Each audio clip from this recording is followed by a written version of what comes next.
السلام علیکم، ناولس کی دنیا میں خوش آمدید۔ تو ناول لورز دل کی رائے کے لیے خالی نہیں ہیں کہ ایپیسوڈ نمبر 23 جو رائٹ کی ہے لائبہ ناصر نے، آج ہم ریڈ کرنے جا رہے ہیں۔ تو جس نے میرے چینل کو سبسکرائب نہیں کیا تو نیو آنے والے تمام ممبر سے ریکویسٹ ہے کہ چینل کو سبسکرائب لازمی کر لیں اور ویڈیو کو لائک ضرور کر دیں۔ میرے چینل پر آپ کو اسی طرح سے انٹرسٹنگ ناولز ملتے رہیں گے۔ تو چلتے ہیں ناول کی طرف۔ رات کے آخری پہر ہونے کو تھا، وہ اب تک کمرے میں نہیں آئے تھے۔ ایسا اکثر ہی ہوتا تھا کہ ان کی راتیں اسٹڈی میں گزرتی تھیں۔ یہ ان کے لیے کوئی نئی بات نہیں تھی، لیکن دل کا کیا کرتی جو ہر بار اسی طرح تڑپتا تھا۔ زندگی ایک داستان بن گئی ہے سدرا افضل ملک کی، جس میں درد اور ہجر کے سارے قصے میرے ہی حصے میں آئے ہیں۔ تم تو کل بھی خوشبخت تھیں، آج بھی سرخ روح ہو افروز احمد۔ افروز ملک کی محبت کا ہر باب تم سے شروع ہو کر تمہارے عشق پر ختم ہوا ہے۔ وہ آنکھوں کے گیلے گوشے صاف کرتی، اسٹڈی کا دروازہ کھولتی اندر داخل ہوئیں۔ وہ ہمیشہ کی طرح آنکھوں پر نظر کا چشمہ لگائے ایزی چیئر پر آنکھیں مندے بیٹھے تھے۔ سینے پر دھری کتاب سے واضح ہو رہا تھا کہ پڑھتے پڑھتے نیند کی وادیوں میں گم ہو چکے تھے۔ انہوں نے آہستگی سے ان کے ہاتھوں سے کتاب لے کر رکھنے لگی تھیں کہ نظریں بے اختیار اس کتاب کے ورق کے درمیان میں رکھی تصویر پر گئی تھیں۔ سمندر جیسی آنکھوں میں محبت لیے افضل ملک کی جانب دیکھتی افروز احمد تھی۔ وہ دونوں مسکراتے ہوئے ایک دوسرے کی جانب دیکھ رہے تھے۔ ایک مکمل منظر تھا جو نہ جانے کتنی کی زندگیوں کو نامکمل کر گیا تھا۔ یہ کتاب وہ ہمیشہ افضل ملک کے ہاتھوں میں دیکھتی آئی تھیں۔ وہ کتاب نہیں پڑھتے تھے، وہ تو روز ماضی کی اس داستان کی ورق گردانی کرتے تھے جو انہوں نے اپنے سینے میں دفن کیا ہوا تھا۔ دل میں درد کا ایک طوفان اٹھا تھا۔ کتاب ان کے ہاتھ سے گری تھی، آہٹ پر افضل ملک بھی اٹھ بیٹھے تھے۔ لبوں پر دونوں ہاتھ رکھے سسکتی ہوئی سدرا اور زمین پر گری کتاب کے درمیان افروز کی تصویر انہیں تمام معاملہ سمجھا گئی تھی۔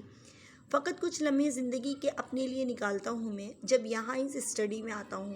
ان لمحوں میں آپ اپنی زندگی جیتا ہوں میں۔ سدرا بیگم، آپ سے گزارش کی ہے ان پلوں کے درمیان نہ آیا کریں، میری اذیت بڑھ جاتی ہے، تکلیف حد سے سوا ہو جاتی ہے۔ میں نہیں چاہتا آپ کو اپنے لفظوں سے یا عمل سے کوئی تکلیف دوں، خدا را دور رہا کریں۔ رات کا یہ پہر میرا اور ان لمحوں کا ہے جن میں میں نے اپنی زندگی جی ہے۔ ان کے درمیان آ کر بھی کچھ حاصل نہیں ہوگا سدرا۔ وہ بے بسی سے بولتے زمین پر پڑی کتاب ہاتھوں میں اٹھاتے اسٹڈی سے نکل گئے تھے۔ پیچھے شل سی کھڑی ان کی کئی باتوں میں چھپے مطلب کو سمجھتی، لبوں پر ہاتھ جمائے اپنی سسکیاں دبا رہی تھی۔ زاوی، تم ہمیشہ لیٹ کرتے ہو، سب انتظار کر رہے ہیں، جلدی۔ وہ اپنی دھن میں بولتی ہوئی اندر داخل ہوئی تھی۔ اندر کا منظر دیکھ کر سرخ ہوتی رخ پھیر گئی۔ زاوی، تم بے شرم ہو۔ وہ جو ابھی باتھ لے کر آیا تھا، ٹاول سے پانی کے قطرے خشک کر رہا تھا، اس کی گھبرائی ہوئی آواز پر ہنس پڑا۔ کیوں، میں نے کیا کیا وائفی؟ وہ معصوم بنتا اس کا رخ اپنی جانب کر گیا۔ تو تم شرٹ لیس ہو؟ وہ سر جھکائے معصوم سے لہجے میں بولی۔ اچھا پھر؟ وہ سمجھنے کے سے انداز میں سر ہلا کر اسے بولنے کا اشارہ کر رہا تھا، جو سرخ ہوتی نظریں جھکائے کھڑی تھی۔ آپ شرما رہی ہیں شیریں؟ وہ مسکراہٹ دبائے اس کی نوز پن کو چھیڑتے سنجیدگی سے بولا۔ نہیں، میں تو نہیں شرما رہی۔ وہ آنکھیں میچ کر جلدی سے بولی۔ اچھا؟ وہ سنجیدگی سے بولتا قریب ہوا۔ زاوی پلیز نہیں۔ وہ لرزتی ہوئی آنکھیں میچ گئی تھی۔ کھول لیں آنکھیں یار، پہن لی ہے شرٹ۔ اس کی مسکراتی آواز پر وہ آنکھیں کھولتی خفگی سے اسے گھورنے لگی، جو اب اس کے ہاتھ تھامتا بٹن بند کرنے کی جانب اشارہ کر رہا تھا۔ وہ اس کا اشارہ سمجھتی دھیمے سے مسکراتی بٹن بند کرتی اسے اپنی جانب متوجہ کر رہی تھی۔ محبتوں کے سفر میں رفاقتوں کی راہوں پہ چلتے وہ دونوں ایک دوسرے کے لیے لازم و مظلوم ہو گئے تھے، اور اس بات کا دونوں کو ہی بخوبی اندازہ تھا۔ وہ محبت سے اسے تکتا کانوں میں سجے جھمکوں کو چھیڑ رہا تھا۔ وہ ہمت کرتی بامشکل اس کے مقابل کھڑی تھی۔ یہ جھمکے بھی اب صرف میری محبتوں کی سرگوشیاں کریں گے۔ اس کی سرگوشی پر خود میں سمٹتی ادموئی سی ہونے لگی۔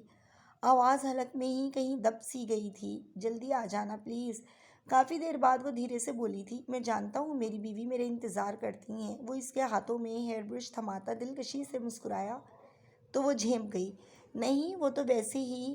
پنجوں کے بل اونچی ہوتی اس کے بالوں کو اس کے مخصوص سیٹ کرتی وہ منمنائی۔ کوشش کروں گا اپنی شیریں کو انتظار کے کوفت میں مبتلا ہونے سے بچا لوں۔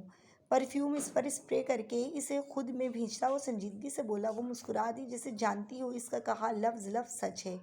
باجی باجی چھوڑیں، سب ادھر دیکھیں نا۔ وہ جو تیزی سے آرڈرز پلیس کر رہی تھی، پوگو کی اس طرح اندر داخل ہونے پر آنکھوں میں الجھن لیے اسے دیکھتی اندر کی جانب بڑھی۔ چند مہینے پہلے ہی پوگو اور فہیہ نے میٹرک کے امتحانات دیے تھے۔ بیلا کو ان کے رزلٹ کا انتظار تھا تاکہ وہ کسی اچھے کالج میں دونوں کا داخلہ کروا سکے۔ پوگو باجی کا بچہ بولو کیا بات ہے؟ وہ ہاتھ صاف کرتی اس کی جانب متوجہ ہوئی جو موبائل ہاتھوں میں لیے منتظر کھڑا تھا۔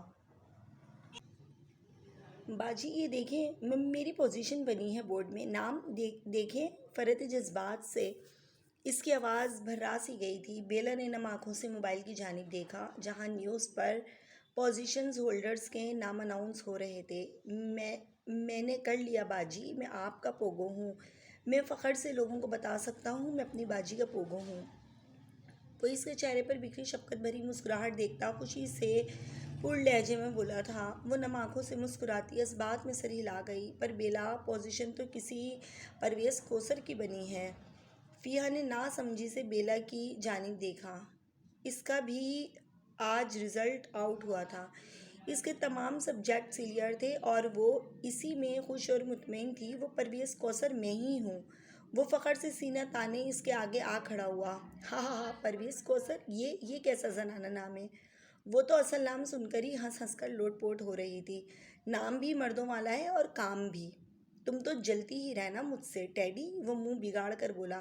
بیلا تمہارا یہ معصوم سونا چھوٹا سا پوگو نا کسی دن قتل ہو جائے گا میرے ہاتھوں۔ بیلا باجی بولو، میری باجی کا نام نہ لیا کرو۔ بیلا کے کچھ بولنے سے پہلے ہی وہ بول اٹھا۔ بس کر دو دونوں، آج کا کام ختم کرو، رات ہم اپنے پوگو کی کامیابی سیلیبریٹ کریں گے۔ وہ مسکراتی ہوئی بولی، اور پوگو میرے بچے، یہ پہلی کامیابی ہے، یہ منزل نہیں ہے، منزل ابھی بہت دور ہے۔ آج کی کامیابی کی خوشی میں آج ہی منا لو میرے بچے، کل یہ ماضی ہو جائے گا۔ اس کے بعد تم نے اس سے متعلق سوچنا بھی نہیں ہے۔ اس کے بعد مستقبل کی کامیابیوں کے لیے محنت شروع کرنی ہے۔ پوگو کو پیار کرتے وہ سنجیدگی سے بولی۔ خوش ہیں آپ؟ کیفے سے واپسی پر اس کا ہاتھ تھامے سڑک پر چلتے وہ محبت سے اس کی جانب دیکھتے ہوئے بولا۔ معصوم سی معمول کی بنسبت آج اچھی خاصی رات ہو چکی تھی۔ پوگو کی خوشی سیلیبریٹ کرتے رات کافی ہو گئی تھی۔ ہمیشہ کی طرح وہ آج بھی اس کی چادر کے حصار میں تھی۔ بہت زیادہ خوش ہوں۔ خوشی بہت چھوٹا لفظ ہے ان احساسات کے لیے جو میں محسوس کر رہی ہوں۔ میرا بچہ، میرا چھوٹا سا سونا بچہ آج پورے اعتماد کے ساتھ میڈیا سے بات کر رہا تھا، اپنے اسٹرگلز کے متعلق بتا رہا تھا، اپنی باجی کا سر فخر سے بلند کر کے۔ کتنا خوش تھا وہ ابراہیم! میں نے کبھی نہیں سوچا تھا میرا پوگو اپنی باجی کے لیے اتنی محنت کرتا ہے۔ وہ اس کے ساتھ قدم قدم سے ملا کر چلتی محبت سے بول رہی تھی۔ دروازہ کھولتا وہ مسکرا دیا۔ یہی تو اس کی خوبی تھی، وہ اپنی ذات سے زیادہ محبت اپنے رشتوں سے کرتی تھی، خود سے منسلک لوگوں سے کرتی تھی۔ پوگو کی باجی بھی تو اتنی محبت کرتی ہیں اس سے۔ اس کا ماتھا چومتا وہ نرمی سے بولا۔ بات کرتے کرتے وہ لاؤنج میں داخل ہوئے تو سدرا بیگم کو منتظر پایا۔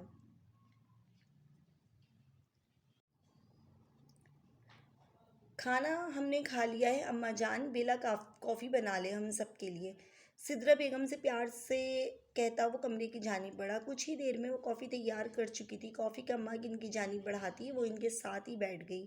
مما جانتی ہیں آج میں بہت مما نہیں کہا کرو مجھے بیلا، وہ جو اپنی خوشی ان سے شیئر کرنے جا رہی تھی، ان کی بات پر الجھ کر انہیں دیکھنے لگی جو اس کی سنے بغیر ہی اپنے کمرے میں چلی گئی تھیں۔ بیلا، اماں جان کہاں گئیں؟ وہ کپڑے تبدیل کرنے کے بعد واپس آیا تو اسے غائب دماغی سے کھڑے دیکھ کر تشویش سے پوچھا۔ کچھ نہیں، وہ آنسو چھپاتی تیزی سے سیڑھیاں پھیلانگتی کمرے میں بند ہوئی۔ ویورز، یہ تھی ایپیسوڈ نمبر 23۔ اب آپ گیس کر کے بتائیے مجھے کمنٹس میں کہ سدرا بیگم بیلا سے اتنی نفرت کیوں کرتی ہیں اور اسے مما کہنے کا حق بھی کیوں چھین لیا بیلا سے۔ کمنٹ ضرور کیجئے گا۔ اگر آپ کو ویڈیو پسند آئے تو لائک کر دیں، اور اگر نہ بھی پسند آئے تو بھی لائک کر دیں۔ کچھ نہیں جاتا لائک کرنے سے، لائک بھی فری کا ہے اور سبسکرائب کا بٹن بھی فری کا ہے۔ آپ چاہیں تو سبسکرائب کر کے بیل کا آئیکن بھی ضرور پریس کر دیا کریں تاکہ آپ کو میری تمام ویڈیوز کی نوٹیفیکیشن ایزیلی ملتے رہیں اور آپ کوئی بھی ایپیسوڈ کسی بھی ناول کا مس نہ کر سکیں۔ ملتے ہیں نیکسٹ ایپیسوڈ میں، ٹل دین اللہ حافظ۔